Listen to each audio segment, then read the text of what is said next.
안녕하십니까. 오늘은 나는 누구인가 네 번째 강의를 시작하도록 하겠습니다.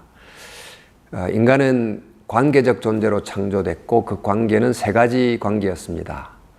즉 하나님께 대한 자유로운 순종의 관계, 사람에 대한 하나 되는 사랑의 관계, 세상에 대해서는 공의로운 다스림의 관계였습니다. 그런데 이 관계가 깨어집니다. 사람들은 관계가 깨어진 고장난 세상에서 살게 됩니다. 이러한 세상을 하나님은 어떻게 하십니까? 고장난 물건 버리듯 버리고 새롭게 세상을 지으십니까? 아닙니다. 하나님은 깨어진 세상과 인간을 고치고 회복시키십니다. 인간을 창조하시고 생육하고 번성하라고 하신 하나님은 그 하나님을 닮은 인간들이 세상에 충만하기를 원하셨습니다. 근데 그들이 고장나고 깨지자 그들을 버리지 않으시고 다시 회복시켜서 하나님을 닮은 인간들로 세상에 충만하기를 원하신 것입니다. 이 말은 인간과 세상을 향한 하나님의 창조 프로젝트가 중단되지 않고 계속되게 하신다는 뜻입니다. 성경 이야기는 타락된 창조 세계와 인간을 다시 회복시키시는 하나님의 그랜드 스토리입니다. 그러면 어떻게 회복하십니까? 그 회복 프로젝트는 먼저 세상 속에 한 사람과 그의 후손들을 부르심으로 시작됩니다. 그들은 바로 아브라함과 그의 후손들입니다. 하나님께서 그들을 불러 택하신 것은 그들만 타락의 세상으로부터 건져내려 함이 아니고 그들이 고장난 세상 속에서 하나님께서 만드신 본래의 바른 모습, 관계를 보여주게 하려 함이었습니다. 그들을 하나님께서 구원을 베푸시는 통로로 삼으신 것입니다. 즉 그들을 만민을 위한 선민으로 삼으신 것이지요. 그러나 그들은 복의 통로가 되는 그 사명을 감당하지 못했습니다. 그러면 하나님의 이 회복 프로젝트는 취소가 되는 것입니까? 아닙니다.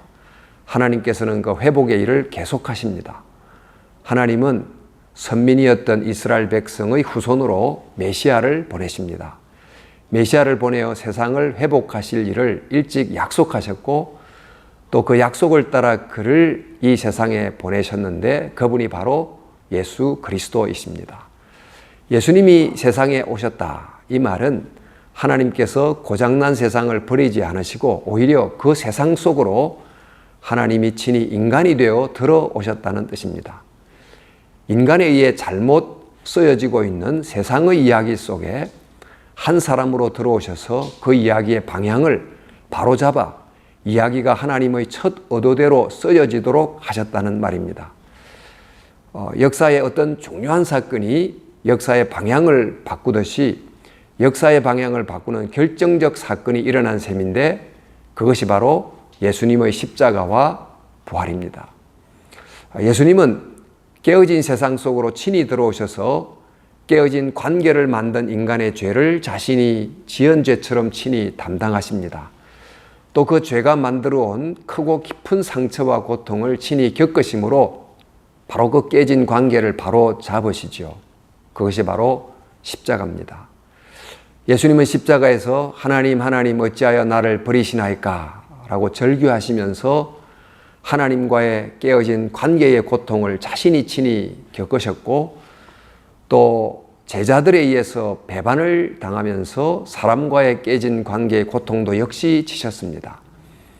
이처럼 깨진 관계의 고통 속으로 들어오셔서 그 죄를 또 고통을 담당하심으로 관계를 회복하셨습니다. 그리고는 부활하셨습니다. 이 부활이란 예수님이란 한 분이 부활의 기적을 행했다 이런 의미가 아닙니다. 십자가를 통해 시작된 회복의 프로세스만이 구원의 참된 길임을 하나님이 선언하신 것입니다. 또 그 회복이 마침내 완성될 것을 알려주시는 것입니다.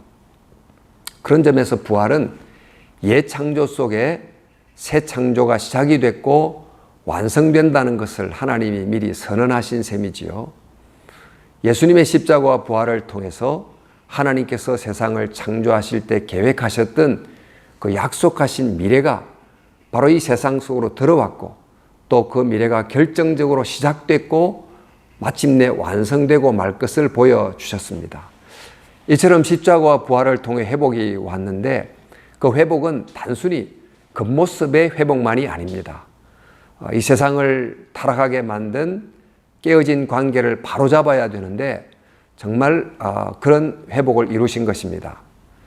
인간은 관계적 존재로 만들어졌기 때문에 그 깨어진 관계를 창조의 모습으로 회복해야 우리는 하나님을 닮은 존재가 되고 세상은 에덴과 같은 곳이 되는 것입니다.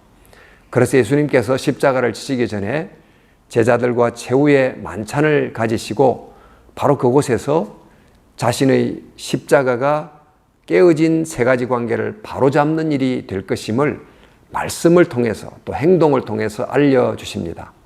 그 첫째가 바로 하나님과의 관계의 회복입니다.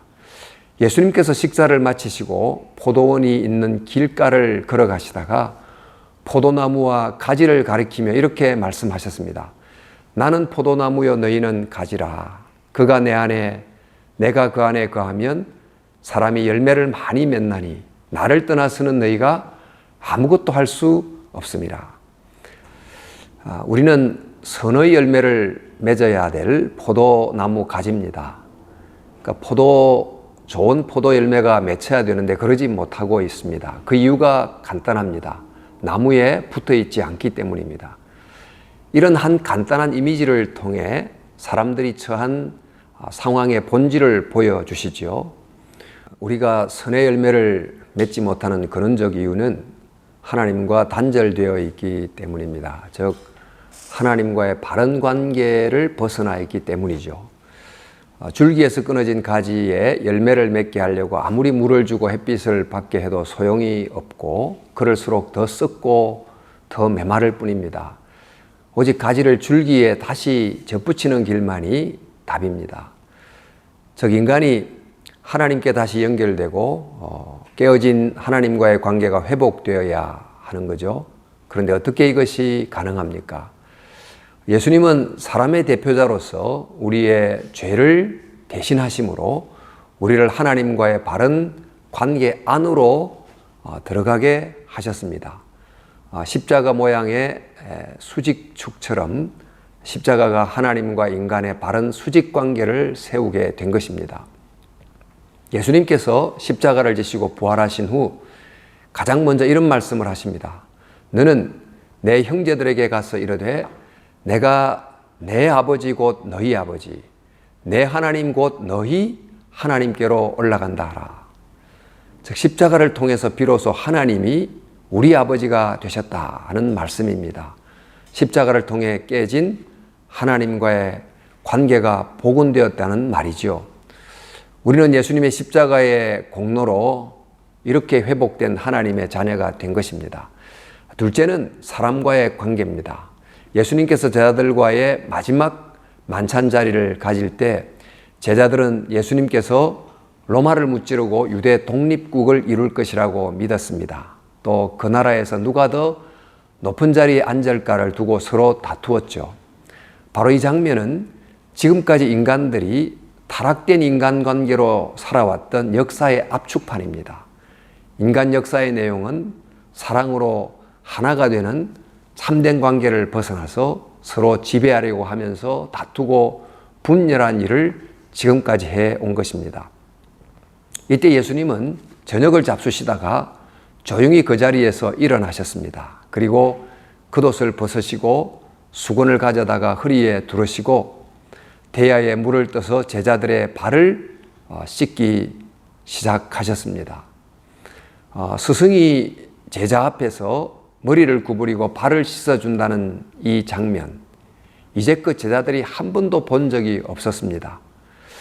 이런 강자가 약자를 지배하는 것만 보고 살아왔던 제자들에게는 엄청난 충격이었습니다. 예수님은 이 행동을 통해서 사람을 불행하게 만드는 깨어진 인간관계의 핵심을 드러내시고 또 십자가를 통해 회복할 바른 인간관계를 몸으로 재현해 주신 것입니다. 마치 삼일째 하나님이 서로 자기를 내어줌으로 하나를 이룬 것처럼 예수님은 우리가 서로의 발을 씻김으로 사랑으로 하나가 될 수 있다고 한 것을 행동으로 말씀해 주신 것이죠. 이처럼 우리는 예수님을 통해서 사랑 안에서 하나 된 관계로 다시 들어간 존재, 또 서로가 다르지만 하나님 안에서 형제와 자매가 된 하나님의 자녀가 된 것입니다. 세 번째는 세상과의 바른 관계입니다. 사람들이 세상을 살아가는 방식들이 참 다양합니다. 사람들 중에는 이 세상을 숙명이나 운명을 따라 움직이는 곳으로 여기고 그것에 적응하며 살아야 된다라고 말합니다. 또 어떤 이는 이 세상은 우연에 의해 움직이는 곳이며 또 이런 세상이 전부이기에 자신의 쾌락을 추구하며 살아가야 된다는 이도 있습니다. 또 이 세상은 가상의 세계나 또 사라질 곳이라고 생각하고 삶의 목적은 이 세상을 떠나 다른 세계로 가는 것이라고 여기는 사람도 있습니다. 그러나 예수님은 제자들에게 세상에 대한 바른 관점을 갖고 살기를 원하셨습니다. 그것은 세상을 어쩔 수 없는 숙명으로 받아들이거나 또 이 세상에 빠져들거나 이 세상에서 도피하며 사는 것이 아닌 것입니다. 십자가를 지시기 전에 제자들을 위해서 드린 요한복음 17장의 긴 기도문을 통해서 제자들이 세상에서 살아가는 바른 방식을 알려주셨습니다. 먼저 제자들이 세상에 속하지 않기를 원하셨습니다. 내가 세상에 속하지 아니한 것 같이 그들도 세상에 속하지 아니함으로 인함이니이다. 이런 말씀을 하셨습니다. 세상에 속하지 않는다는 말은 세상을 떠난다는 말이 아니라 세상이 그들 속에 있지 않다는 말입니다. 세상 속에서 살되 세상의 그릇된 방식을 따라 살지 않는다는 뜻이지요. 세상의 방식, 가치관에 붙들려 살지 않는다는 뜻입니다. 둘째는 제자들이 바로 이 세상으로 보냄받은 자로 살기를 원하셨습니다. 그들을 세상에서 데려가시기를 위함이 아니요 다만 악에 빠지지 않게 보전하기를 위함이니이다. 아버지께서 나를 세상에 보내신 것 같이 나도 그들을 세상에 보내었고 이렇게 말씀하셨는데 이 말씀은 이 세상은 죄 많은 세상이니 세상에서 도피하자 이렇게 하지 말고 오히려 하나님의 세상이다. 이 세상을 회복하기 위해서 나는 보냄받은 사명자다. 이렇게 살아가게 하신 것입니다. 즉 세상을 떠나려고 하지 말고 세상과 다른 존재로서 세상 속에 살면서 세상을 변화시키고 회복시키는 자로 살아가라는 뜻입니다.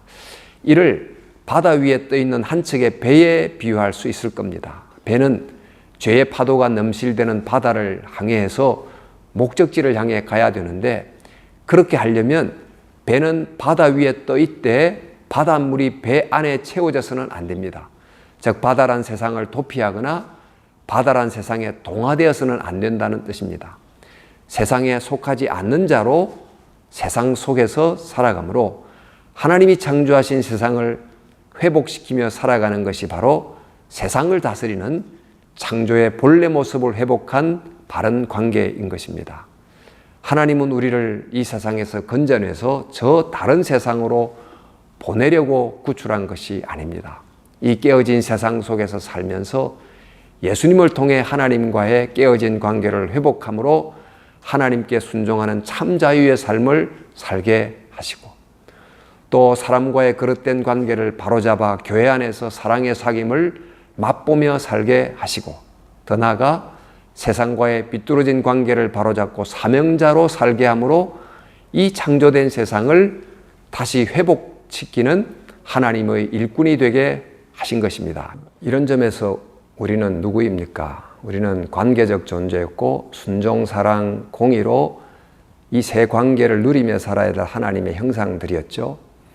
이런 우리들은 그 관계를 깨뜨리고 고통의 세상을 만들어 왔던 또 죄인이 됐습니다. 이런 우리를 예수님께서 회복하심으로 창조의 프로젝트가 다시 작동하게 됩니다. 먼저 세 가지 관계의 회복을 맛보고 경험하게 하시고 아직 그 회복이 온전히 성취되지 않은 세상 속에서 그 회복을 보여주며 살아가게 하시는 하나님의 자녀가 된 것입니다. 다음번에는 이런 하나님의 자녀된 우리들이 어떻게 회복된 공동체가 돼서 살아가게 되는지 이에 관해서 나누도록 하겠습니다. 감사합니다.